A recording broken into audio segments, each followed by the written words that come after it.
बेटी तो पराई होती है। एक शहर में अनिल नाम का एक इंसान रहता था।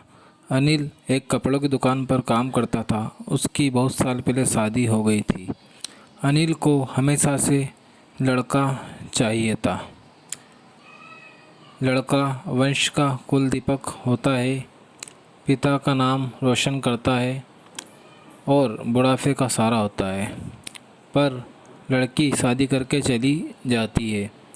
ऐसी सोच रखने वाला वह पड़ोसियों को भी ये बात बताता था। शादी के कुछ साल बाद उसे दो लड़के हुए। बड़े बेटे का नाम करण और छोटे बेटे का नाम किशन रखा। बाद में कुछ सालों बाद उसकी पत्नी का निधन हो गया। उसके बाद उसी ने उन दोनों बेटों का ख्याल रखा। समय बीता और उसके दोनों बेटे बड़े हो गए और अब दोनों बेटे नौकरी कर रहे थे। दोनों की शादी भी हो गई। शादी होने के बाद भी वह सब एक साथ ही रहते थे। कुछ साल एक साथ खुशी में गए, लेकिन बाद में दोनों भाई एक दूसरे के साथ झगड़ा करने लगे।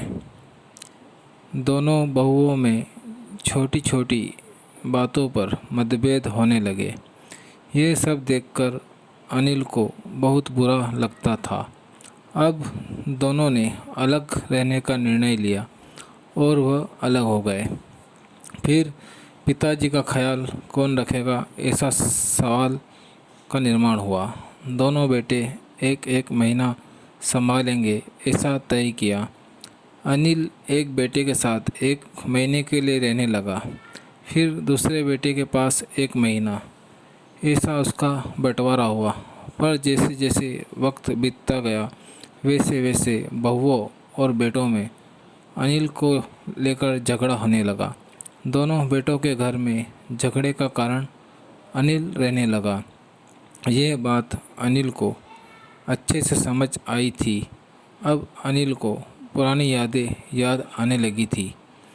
उसने ज़िंदगी में कितनी बड़ी गलती की थी, यह उसे अब समझ में आ रहा था। पर अब इसका क्या फ़ायदा। आखिर दोनों बेटों ने पिताजी को वृद्धाश्रम भेजने का निर्णय लिया। एक दिन दोनों ही पिताजी को लेकर वृद्धाश्रम में गए।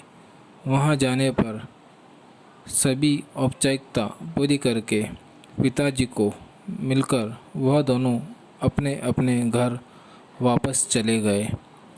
बेटे घर जाने के बाद अनिल बहुत रोने लगा। उसके बाद वृद्धाश्रम में कई लोगों ने उसे समझाया, पर वह बहुत दुखी हो गया था।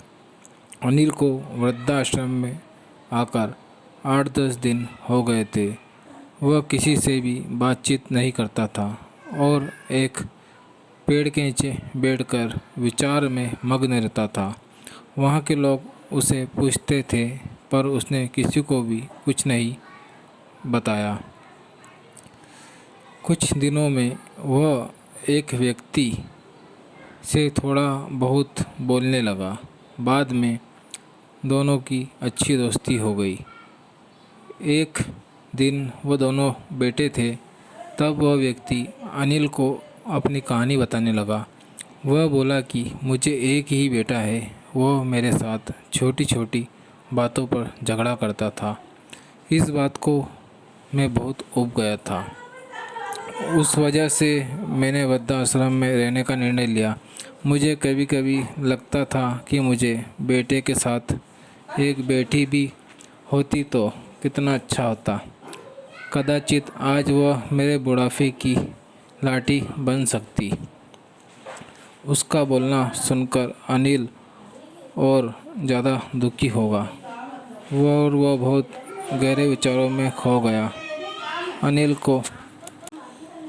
अनिल को दुखी अवस्था में देखकर उसके दोस्त ने इंसान से पूछा, आप क्या सोच रहे हो?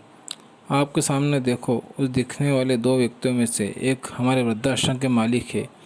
उनका नाम कैलाश सेठ और दूसरा उनकी बेटी है, उसका नाम आराध्या है। वृद्धाश्रम का सारा काम उनकी बेटी संभालती है। कैलाश सेठ इनको एक मात्र बेटी थी। बेटी माँ और पिताजी से बहुत प्यार करती थी।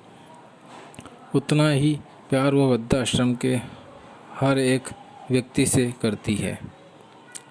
अनिल सिर्फ उसकी तरफ देखते ही रह गया और उसका मन और भी ज़्यादा दुखी होने लगा। रात होने लगी थी। हर एक वृद्ध अपने अपने रूम में जाने लगे। अनिल भी उसके रूम में जाता है। रात का खाना जल्दी खाकर सब लोग सो जाते हैं। अनिल को उसका भूतकाल याद आता है। अनिल की शादी होने के बाद उसे पहली बेटी हुई थी। उस वक्त उसे बहुत गुस्सा आया था। पत्नी के मना करने के बाद भी गुस्से में उसने बेटी को उठाया और दूर जाकर उसे वो छोड़ आया।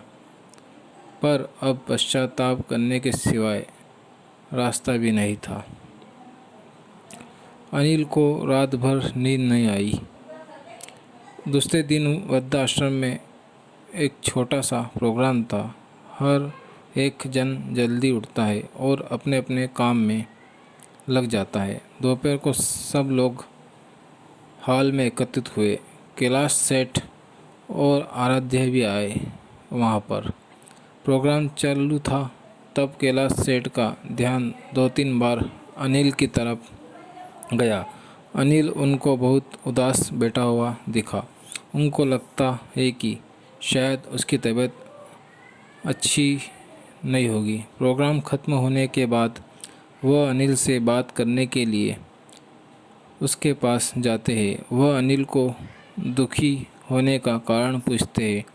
तभी अनिल बहुत रोने लगता है और थोड़ी देर बाद वह अपनी पूरी कहानी उनको बताता है कि मुझे भी पहली बेटी हुई थी पर मुझे बेटी नहीं चाहिए थी, इसलिए मैं गुस्से में आकर उसे छोड़कर आया। आज जब मैंने आपको आपकी बेटी के साथ देखा तो तभी मुझे समझ आया कि बेटी कितना प्यार करती है। मेरी बेटी भी मेरे साथ होती तो मुझे यहाँ वृद्ध आश्रम में रहना नहीं पड़ता।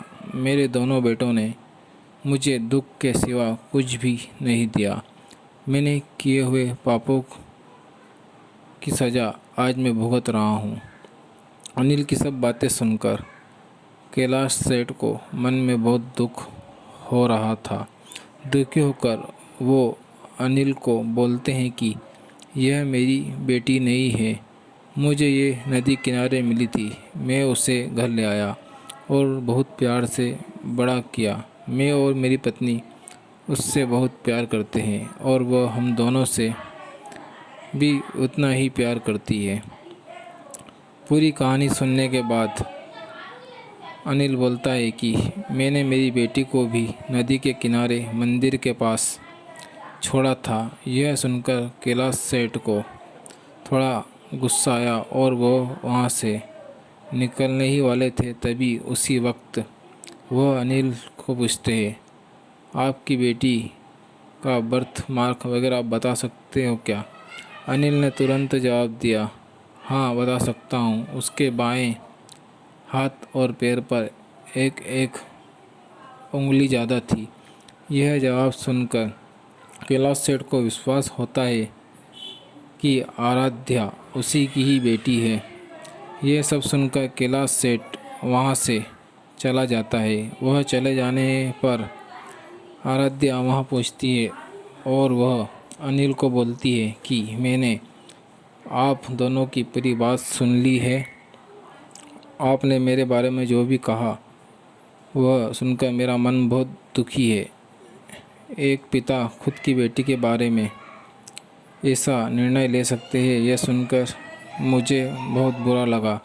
आपने जो भी किया वह बहुत गलत था। आपने मुझे बेटी बोलने का अधिकार खो दिया है। मैं आपकी बेटी होकर भी आप मुझे रास्ते पर छोड़कर चले गए थे और मैं उनकी बेटी ना होते हुए भी उन्होंने मुझ पर जान निछावर कर दिया, इसलिए वही मेरे सच्चे पिता है।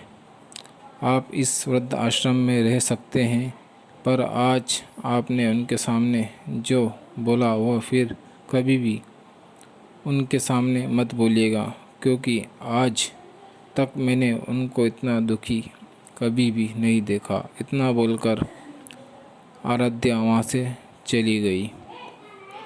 अनिल सिर्फ आंखों में आंसू लाकर उसकी तरफ देखता रह गया और अपने नसीब को दोष देता रहा।